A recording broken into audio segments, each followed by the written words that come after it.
Ajílẹ̀jà apá kejì. Ẹ káàbọ̀ padà sí Ọmọ Yorùbá TV níbi tí a ti máa ṣe àgbéyẹ̀wò sinimá tí a pè àkọlé rẹ̀ ní Ajílẹ̀jà.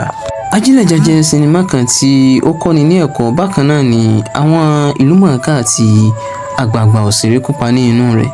Ibẹ̀ la ti rí Ọláyínká Abdulrahman, Àbẹ̀ní Agbọ́n, Anta Laniyan, Adeleke Akorede àti bẹ́ẹ̀ bẹ́ẹ̀ lọ. Sinimá yìí kọ́ni ní ẹ̀kọ́ tó pọ̀. Ó kọ́ni ní ẹ̀kọ́ pé kò dáa kí ènìyàn máa dalẹ̀.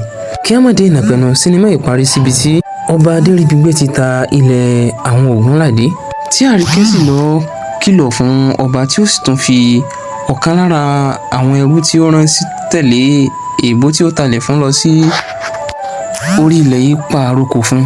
Lẹ́yìn tí Àríkẹ́ padà sí Èkó ni àwọn adigunjalè wọ inú ìlú yìí, tí wọ́n sì bẹ̀rẹ̀ sí ní kó ogun ja gbogbo àwọn aráàlú yìí. Orí ọ̀rọ̀ yìí ni ẹ̀mí balógun ìlú wọn yìí lọ sí.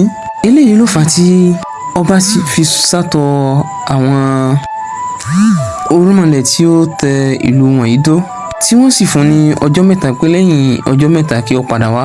Àmọ́ láàrin ọjọ́ mẹ́ta yìí ni àwọn ajínigbé yìí tún jí ọmọ ọba méjèèjì gbé.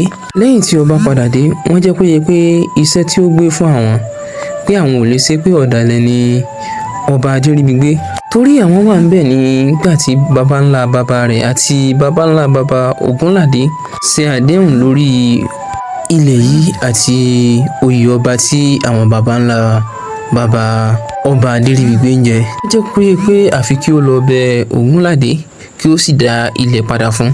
Lẹ́yìn ilé ìlarí Ògúnládé níbi tí ara ti sán pa, tí àwọn ọmọ rẹ̀ sì ń dù. Ibí ni apá kìíní sinimá yìí parí sí. Ohun tí a máa retí ní apá kejì ni pé ǹjẹ́ ẹ̀mí Ògúnládé bọ́? Kí sì ni ó fa ohun tí ó ṣẹlẹ̀ sí Ògúnládé yìí? Bákan náà, ṣé kábíyèsí dá ilẹ̀ padà? Gbogbo eléyìí ni a máa retí ní apá kejì sinimá yìí. Bákan náà, ẹ máa retí apá kejì sinimá yìí láàrin ọ̀sẹ̀ méjì sísìn. Ó dìgbà kan náà.